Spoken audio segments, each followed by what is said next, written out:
So IndyCar at Barber, boy, oh boy, are people on the internet not happy about this one. And here's the deal. Your lying eyes are not deceiving you. The quality of the racing, and I'm not strictly talking about the racing for first place. There is a big difference between a driver being dominant and the racing up and down the field just being of poor quality from an entertainment standpoint. And that's what's happening right now. Yes, there is a dominant driver. But there is not, right now in IndyCar, the quality of racing that we are used to. And we all know where it started, or at least where it got really bad, and that is mid-Ohio of last year when the hybrid debuted. Now, it has been a downhill slide, and we'll talk about some of the other reasons. It's not just totally because of the hybrid, but obviously this has been the biggest dip in the on-track quality of the racing on the road and street courses that we have seen in quite a while. And in an era where everything's supposed to be controlled and spec, and they're trying to keep the cars, even though they're not, as close to the same as possible, the criticism gets louder and louder and louder because people see less of, because unfortunately, we look at the cars now as footballs. They all have to be the same. They all have to be equal, and there has to be parity. And there's less of an emphasis now on people doing a good job. And now it's about, what have you done for me? How have you tried to entertain me? And so this whole conversation is reaching a boiling point. And I think it really hit a tipping point at Barber. So we're going to discuss all of this stuff. We're going to talk about the issues candidly. But here's the deal. I'm going to assign blame where it is appropriate. But when I do it, I'm going to be as constructive and realistic in my criticism as possible. Like, I'm not just going to say we need to, as much as I would like to say that, I wouldn't say we need to just reset the rules to CART 1999 because we can't do that, right? So what do we do? Where do we go from here? And I think those of you who are regular viewers on my channel, you guys understand that that's what we do here. And if you don't, honestly, I don't have time for you anymore. Like, if you guys don't understand that we're trying to make the sport better when we talk about things like this, go find someone who will blast roses up your butt, because we're keeping it real here. In the effort of keeping it real, here's someone who deserves zero hate or criticism or what have you. And I saw a ton of it on social media yesterday, and I about blew a gasket. And that is Alex Palou. Like, why are people coming after Alex Palou? He has done nothing except for what he is paid to do, which is go out and win IndyCar races. And he is doing it at a rate that is historic. 3 wins on the season, and his worst finish is a second place. This is a virtuoso that we are watching. This is a driver who is in an era where, like I said, we're trying to keep things as equal as possible, is making it look like 1995. It's unbelievable what Alex Palou has done. We need to appreciate this, not throw criticism at him for things that he does not control. Alex Palou does not write the technical regulations. Alex Palou doesn't broadcast the TV. Alex Palou doesn't market the series. He doesn't market himself. The other people do that. Alex Palou doesn't paint his car. Alex Palou is paid to drive a race car faster than anybody else. And right now he is doing that better than anybody else. So the fact that he's winning races, that's not on him. That's on the other 26 teams to stop him. That's why we do this. That is racing. Okay? And I understand there's a lot of problems. But you can't be blaming a driver for doing his job, folks. It's ridiculous. It is absolutely ridiculous that I saw that, because we should be celebrating Alex Palou. And I get it. People, there is a sense of when a driver's dominant like this, because we've seen it in the past. You could throw it back to the mid 2000s with the red cars, whether it was Team Penske or Ganassi, or you could even go further back to Alex Zanardi or the 94 Penske year. There have been dominant performances before. I remember when I was growing up, I hated Sam Hornish Jr. because he won all the time. And my driver, Buddy Lazier, didn't win. But the engaging part of the race was you can hate Alex Palou because he's winning. That's okay. But don't say he's ruining the sport. Or don't say that he needs to go above and beyond what he's paid to do and do the job of the marketing department or do the job of Fox or do the job of whoever or do the job of the technical committee to write the rules to make the cars actually race each other properly again. That's not his job. So it's cool if you don't like him winning, demand your favorite driver and your favorite team do better if you're a fan. Right? Does that make sense? We clear on that? Alex Palou is dominant right now. Okay. I don't know. I kind of like watching a driver do his thing. And eventually when someone does challenge him, much like Kyle Kirkwood did at Long Beach, did we just forget that he didn't win Long Beach? It's going to be exciting. We're going to be able to lift that driver up, and he's going to be a hero for doing it. There were some great other stories too at Barber from a driver perspective. Christian Lundgaard. Hey, you want someone to challenge Alex Palou? I think Christian Lundgaard will eventually be that guy. And the fact that he's come into Arrow McLaren and performed as well as he has, he's really kind of, and I'm going to say this, I'm going to be a little bit Formula One-y here, I apologize, but like, he's kind of put Pato O'Ward in that number 2 spot at the team. Like, Christian Lundgaard is really, really damn good. And I think a lot of us knew that this was going to happen. Maybe not to the point where he was just absolutely, pretty consistently beating Pato. But I think if you looked at what he was able to do with Rahal when Rahal was really in the dumps, that car was consistently in the top 5. He won a race, challenged for wins pretty regularly. It's not a surprise, but it's exciting. And I think eventually when they start really clicking, maybe qualifying a little bit better, I think that's the biggest thing. If we can imagine Christian Lundgaard can just start ahead of Alex Palou, maybe we're going to have a fight on our hands at some point during this season. So we love to see Christian Lundgaard doing that. And he put a hell of a pass on Scott McLaughlin at one point. And by the way, shout out Fox and shout out Will Buxton. Buxton tried his damnedest to make this race exciting for the viewers at home. They got excited about every pass that happened. As few and far between as they were. And that was one of them that I remember. Renus VK and P4 for Dale Coyne Racing. Now I get it. Renus has been good at tracks like St. Pete and Barber in the past. He's going to be good at the Indy GP too. He previous winner there. But Renus, 4th place. What an incredible performance. The dude's driving angry. We love to see it. We can't wait to see him at the Indy 500 too. I think that's going to be a pretty good Renus day as well. Alexander Rossi finished 8th, but he was the human highlight reel at the beginning of the race. He was making a lot of passes, making the television exciting. Unfortunately, it was a strategy call that ultimately lost him a bunch of positions towards the end of the race, going to the primary tires at the end when most of the folks around him were on the softs. And Scott Dixon, would be an IndyCar video if we didn't talk about Scott Dixon, started 26th, finished 12th under the green flag. And I think that's a good transition to what we need to talk about next, which is the previous 3 races have all been run under the green flag. And if you don't count the opening lap Shemazel, which involved Louis Foster, Nolan Siegel, and Will Power at St. Petersburg, every single lap since that caution has been run under the green flag. Well over 300 laps of green flag racing across 4 races. Move over Formula E. IndyCar is the greenest series on the planet. And a lot of people want to... I'm noticing a lot of talk online because I think Louis Foster spun out at one point or got off the road at some point during the race, and the social media apparatus started to beg for a yellow. And I'm going to say this. I'm going to put this pretty harshly. You can't Band-Aid bad regulations with bullshit yellows. Like, that's not the solution to the problem. We've seen other series do that. NASCAR, right?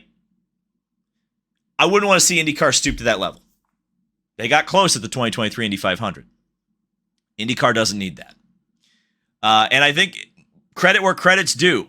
Shout out to Kyle Novak, the race director, and all the folks in race control, because they have been committed to the integrity of the sport. They have not manipulated any result in the name of entertainment. They've called it straight. There's no reason to call cautions. They haven't. And in a year where television has become such a major talking point, the fact that they have stuck to their principles and not just thrown a bullshit yellow, I think that is commendable. Commendable. Time to address the elephant in the room, the hybrid. Let's start with optics. Alex Palou did not win this race in his regular yellow livery. He won it driving a car that says HRC on the side of it. This was the race that was the tipping point, I think, with the fan base. I mean, the fan base has been simmering for a while about this, and let's not pretend that the chirping has not been going on essentially since mid-Ohio. But I saw more negativity about the hybrid after this race than I have after any other race. Ultimately, Honda was the one that pushed for it. Honda was the one that threatened to leave to get the hybrid. Has it improved the sport? I'll let you guys answer that question. But something has to change. And they are making changes. IndyCar is, to their credit. Now, IndyCar ultimately shoehorned the hybrid in. They are as much to blame for the current situation as anyone else is. But I think they do see the problem because they have offered a solution. Starting from the Indy GP and beyond, the teams will be required to run 2 sets of soft and 2 sets of hard tires each race. This has come in response to a lot of drivers complaining that they cannot run at full speed, or they're worried about tire wear. Understandable. Obviously, if we can get more pit stops, you always notice in modern IndyCar racing that the pit stop sequence, the laps before the pit stop and the laps after the pit stops, are the most exciting, because the most time you can make up in modern IndyCar racing is on the in and out laps and into the pits. And that's been a problem for a long time, but that's just how it is. So if you add more pit stops to a race, you increase the likelihood of exciting moments. You increase the likelihood of guys getting together and potentially bringing out a yellow. That is IndyCar's current solution to this problem that we are all seeing. Credit to IndyCar that they've identified the problem, even if they're not directly admitting it. But I think it's very obvious that more is going to be needed to fix this. And at the end of the day, I don't think it's a solution that comes in 2025. We're kind of where we are with the racing, and that's a tough place to be in. But let me spin a little bit of positivity. Once we get through the Indy GP, we've got the Indianapolis 500, which, of course, even if that race is a snoozer, it's going to feel good to everybody because it's Indy 500 and 350,000 people are going to show up. Probably going to be a sellout, probably going to be a good TV number. Everything will feel as though it's right with the world. The good news is that as the season progresses, there's a few more short ovals in there, and we saw what the short oval product outside of Iowa was last year. You will get some good racing later on this season, even if it's not on the road and street courses. Let's say this tire solution doesn't have the intended effect and it continues to be the same racing as it has been. Well, there's still Milwaukee to look forward to. There's still Gateway. You'll still be able to camp at Road America and Mid-Ohio, and we're going to have a great season finale race at Nashville. Although Alex Palou is probably going to have the championship locked up by Mid-Ohio at this rate. That's okay. We like racing. But I'm going to say something that I feel like not a lot of people point out a lot of the time, and I'm just going to say it. The road racing in IndyCar hasn't been good for a long time. I would say the last 2 years where it was really great was 2018 and 2019. And you might know that was the last season before they started really adding a lot of weight to the car. Of course, that was for safety. That was the aero screen, and we understand why that's on the car. That's fine. But I think if you look at the quality dip from 2019 to 2020, and then the quality dip midway through last season, we're in a bad spot right now. In a bad spot. I think the most graphic example that I can give you to the difference between even last year and this year at Barber, and if you go back to like 2018, 2019, so if you notice the cars coming out of the pits with a car on hot tires versus a car on cold tires, they'd go down into the hairpin side by side, and much like Barber, we always see it's a multi-groove corner, believe it or not, that hairpin, and you can run side by side through there. When you come off of the corner, you would expect that the car with hot tires would be able to maybe get a better run down that little straightaway and into that downhill chicane under the bridge, because we've seen it in the past. That is where the most exciting moments of Barber happen. In and out of that hairpin, down that straightaway under the bridge, and into the corkscrew. We'll just call it the corkscrew. This was the first year I noticed that the car on hot tires could not get the power down quicker than a car on cold tires. Or at least couldn't get it down quick enough to be able to make any kind of a run. A place that was once an easy passing opportunity, gone. Gone. So we're in big trouble. There's no doubt about it. And a longer-term solution is absolutely going to need to be found. And again, credit to IndyCar for trying to find a short-term solution.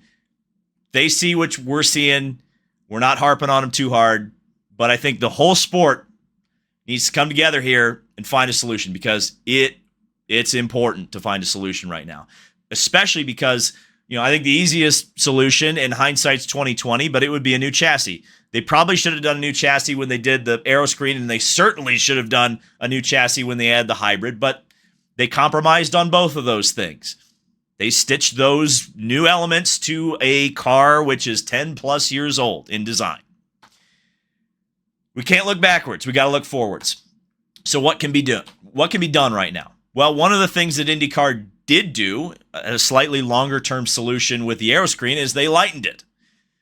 Now, of course, when they lightened it, they immediately added 100 pounds to the back of the car with a damn battery, but there was at least a solution. So maybe somewhere out in the ether, there is a lighter, more powerful hybrid being developed. If you could get the weight down, or maybe up the power that the hybrid produces, maybe you could see a little bit more action. Maybe that could become more of an exciting element of the races. Right now, it's not. The other solution, I think, would be, and it's one you have to tiptoe around, because remember, not only do we have the current regulations set for 2026, but that's also when Honda's contract with IndyCar is up. We don't know if there's a new car coming in 2027 or 2028. We don't know what the new engine formula is going to be. You have to somehow convince Honda, you might have to convince Honda to do a gap year in 2027, because you might not have anything else. Because if you don't have new regulations, but Honda doesn't have a contract, they ain't going to stay around. So you do have to walk a tightrope on this next thing that I'm going to suggest, but maybe you just ditch the hybrid and just go back to the 2.2 liter formula that you've had since 2012. That would, I think, make the racing better, but you would also be throwing a lot of investment by the manufacturers and the teams out the window. But maybe sunk cost theory falls into that. You also could, looking towards the future, and this is way out there, I suggested this on the Speed Street podcast. When I turn my marketing brain on, and I turn the cynical racing fan off, and I look at this sport and I say, what could get people excited? Well, I don't think necessarily hate is a bad thing. Hate, you can make money. Hate, you can get people interested and engaged in your product.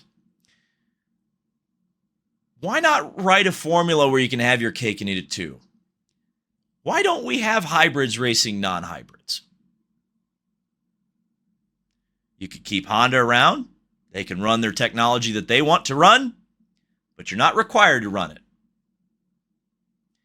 And then the fan base can choose what they want to root for. They want to hate Alex Palou because he drives a hybrid, more power to him. They want to love Christian Lundgaard because he doesn't drive a hybrid, More power to them. The key is that they would be watching and they would be talking about the battle. They'd be talking about the technology and the differences between the technology. Marketing brain, media brain. I love that. Hell, as a fan, I love that. Is that realistic to do? Who knows? That's my ultimate long-term solution. Short-term is we got to get weight out of the car. We got to up the power. Maybe we turn the turbocharger boost up. Maybe we turn it up to a point where we're blowing up some more motors. Get a little bit of attrition. Maybe force some yellows and some restarts. I'm not suggesting gimmicks, but I think if we gave the drivers a little bit more power, maybe they'd use it. I don't know. What do you guys think? I've had a lot of thoughts. We're in the month of May. We're talking about this stuff. Indy GP is this week. I hope you haven't forgotten. We're going to have coverage from the Indianapolis Motor Speedway all month long. Guys, we've got some cool stuff coming. I can't wait to show you. Thank you guys so much for watching, and we'll see you in the next video.